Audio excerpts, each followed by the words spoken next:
একজন ভারতীয় সেনা তার গর্ভবতী স্ত্রীকে নিয়ে বাসে করে পাহাড়ি রাস্তা ধরে হাসপাতালে যাচ্ছিলেন।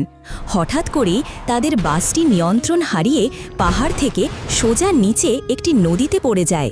নদীর ধারে ছিল এক প্রাচীন শিব ঠাকুর ও পার্বতী মায়ের মন্দির। দুর্ভাগ্যজনকভাবে বাসে থাকা সবাই প্রাণ হারান, শুধুমাত্র সেই গর্ভবতী নারী ভাগ্যক্রমে বেঁচে যান।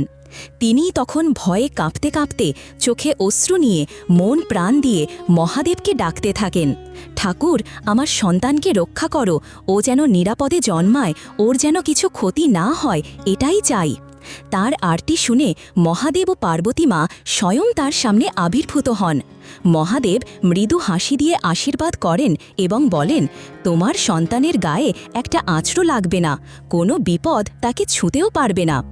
এরপর সেই নারীর কোলে জন্ম নেয় এক সুস্থ পবিত্র সন্তান।